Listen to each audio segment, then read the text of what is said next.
আসসালামু আলাইকুম রহমতুল্লাহি ওয়া বারাকাতুহু। কেমন আছেন সবাই? নিশ্চয়ই আল্লাহর রহমতে ভালো আছেন। এই তো আমি আজকে আবার চলে এলাম আপনাদের মাঝে। আয়েশা কুকিং ব্লগ থেকে আপনাদের জানাচ্ছি স্বাগত। এই তো কয়েকদিন যাবত ধরে কিন্তু বৃষ্টি হচ্ছে। তো বৃষ্টির পর আমি কিন্তু আমার গাছগুলোকে দেখতে গিয়েছিলাম। দেখলাম যে এত সুন্দর তর তাজা সবুজ কালার শাকগুলো যেন আমার দিকে তাকিয়ে আছে। তাই আমি এগুলোকে তুলে নিয়ে এলাম। আমার কিন্তু ভীষণ খেতে ইচ্ছে করছে। তো নিজের বাগানের শাক তোলার কিন্তু মজাই আলাদা। আমি দুটো একটা করে তুলতে তুলতে বেশ কিন্তু অনেকগুলি হয়ে গিয়েছে। তো দেখতেই পাচ্ছেন এখন কিন্তু আমি এগুলোকে সুন্দর করে বেছে আমি ধুয়ে নিয়েছি।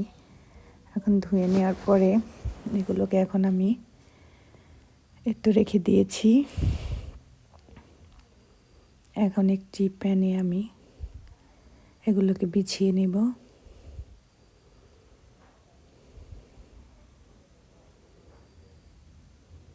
দেখেন একটু কিন্তু শাকে ছিদ্রবর্ণ কিছু নেই, খুব সুন্দর মতোই আছে। এখন আমি প্যানটা কিন্তু হালকা করে গরম করে নিয়েছি। এখন গরম করে এর ভিতরে কিন্তু আমি শাকগুলোকে খুব সুন্দরভাবে বিছিয়ে নিচ্ছি।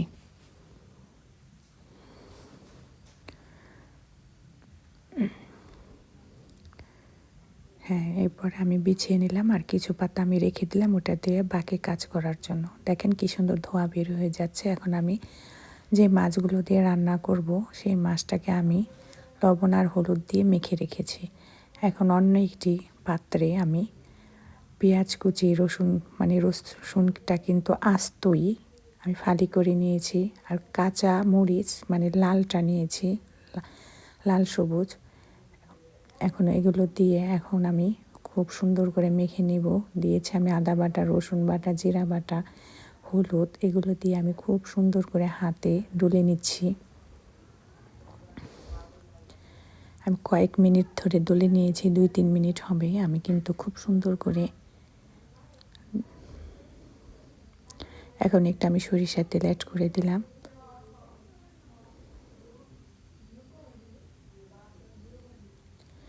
সরষের তেল আমি দিয়ে আবার কিন্তু সেটাকে খুব সুন্দর করে আমি মাখিয়ে নিচ্ছি। মাখিয়ে নেওয়ার পরে এখন কিন্তু আমি এর ভিতরে মাছগুলো ছেড়ে এখন আমি কিন্তু আবার মাখিয়ে নিব। আবার অনেক সুন্দর করে মাখিয়ে নিচ্ছি।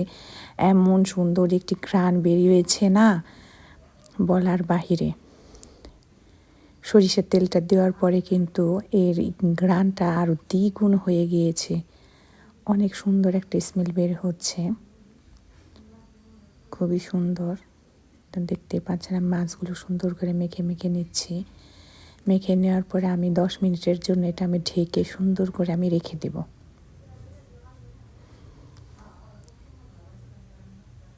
এই তো আমি এখন 10 মিনিটের জন্য রেখে দিলাম। এখন যে পাতাটা আছে আমি কড়াইয়ের উপর এখন আমি ওটার উপরে আমি কিন্তু এখন সবগুলো মাছ এখন আমি দিয়ে দিচ্ছি। দিয়ে দেওয়ার পরে খুব সুন্দর করে আমি বিছিয়ে নিচ্ছি। প্রথমে দিয়েছি মাছ, তারপরে এখন আমি যে পেঁয়াজ আর মশলাটা বের হয়েছে সেটা কিন্তু আমি এখন দিয়ে দিব।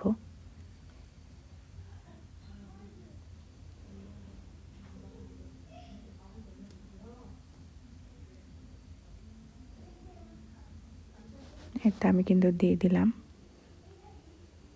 আমার অলরেডি দেওয়া হয়ে গিয়েছে। এটা কিন্তু রুই মাছ। আমাদের এখানে যে আড়ই বিল আছে না, সেই আড়ই বিলের এটা বিলের মাছ, বিলের ডাঙ্গার মাছ। আমার মামা শ্বশুরের সেই ডাঙ্গার মাছের ব্যবসা, তো এখান থেকে এই মাছটা আনা।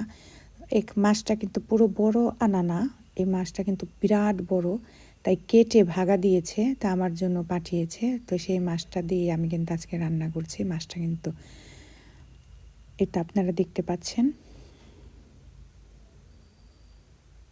এখন আমি সুন্দর করে আমার কিন্তু মাছগুলি সাজানো হয়ে গিয়েছে। এখন কিন্তু আমি অন্য আর যে কুমড়ো পাতাগুলি রেখে দিয়েছিলাম না, সেই পাতাগুলো দিয়ে আমি ঢেকে দিলাম। ঢেকে এখন একটু ঢাকনা দিয়ে আমি এখন এটা ভাপে দিয়ে দিলাম। অল্প আছে, আমি এটা কিন্তু আমার ভাপে সিদ্ধ হবে, তাই আমি কিন্তু ঢাকনা দিয়ে রেখে দিলাম। এটা হচ্ছে কুমড়ো পাতার ভাপা।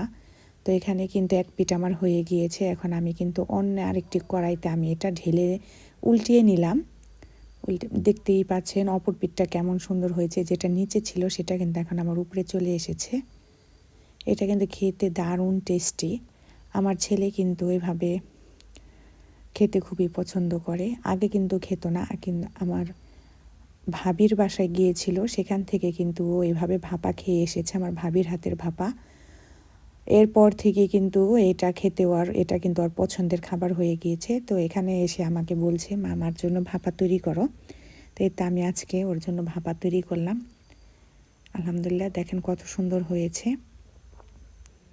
খুবই টেস্টি হয়েছে। আর এমন সুন্দর একটা স্মেল বের হয়েছে, বলার বাহিরে অনেক সুন্দর। এভাবে আপনারাও ট্রাই করবেন। এখন আমি চলে যাচ্ছি আমার আরেকটি রান্না, ওইটাও কিন্তু ভাপাই, কিন্তু এটা আগের রান্নার মতোই। কিন্তু আমি পেঁয়াজ এগুলো আমি মাখিয়ে নেব।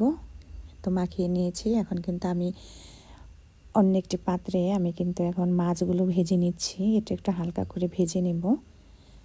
ওটা ছিল ভাপা, এটা ছিল প্যানের ভাপা, তাই আমি একটু ভেজে নিচ্ছি। একটু লাল লাল হয়ে গিয়েছে, আমি কিন্তু বেশি করে ভাজছি না, একটুখানি কালার হয়েছে, এভাবে আমি ভেজে নিচ্ছি। আপনারা চাইলে না ভেজেও করতে পারেন। যারা নাকি মাছ এমনিতে খেতে পছন্দ করেন তারা কিন্তু এভাবেই খাবেন। তো আমার বাচ্চারা খেতে পছন্দ করে ভেজে খেতে, তাই আমি ভেজে নিলাম।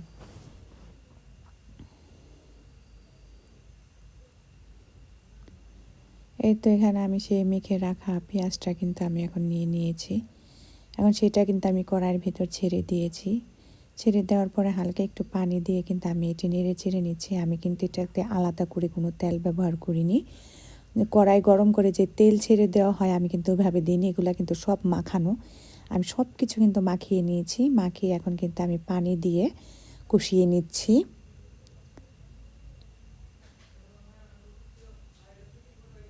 এই তো খুব সুন্দর একটি স্মেল বের হচ্ছে, খুবই সুন্দর। এখন কিন্তু আমি এটার কিন্তু একটা ঝাঁঝালো গন্ধ বের হচ্ছে, যেহেতু এখানে সরিষা তেল ব্যবহার করা হয়েছে, তাই কিন্তু ঝাঁঝালো ঝাঁঝালো একটা ভাব গন্ধ বের হচ্ছে। তো এটা কিন্তু খুবই সুস্বাদু, মুখে কিন্তু কেউই বুঝতে পারবেন না যে এমন একটা সুস্বাদু। এখন আবার অল্প একটু পানি দিয়ে আমি দিচ্ছি, যেন ওই ঝোলের স্বাদটা মাছের ভিতরে ঢুকে যায়, মাছের স্বাদটাও যেন ঝোলে চলে আসে। তারপরে যখন নাকি একটু শুকিয়ে শুকিয়ে আসবে তখন কিন্তু আমার রান্নাটা পরিবেশনের জন্য হয়ে যাবে। তো এখন কিন্তু আমার রান্নাটা অলরেডি হয়ে গিয়েছে। তো আমার রান্নাটা যদি আপনাদের কাছে ভালো লেগে থাকে অবশ্যই লাইক, কমেন্ট, শেয়ার করবেন ও সাবস্ক্রাইব করে আমার পাশে থাকবেন। আল্লাহ হাফেজ।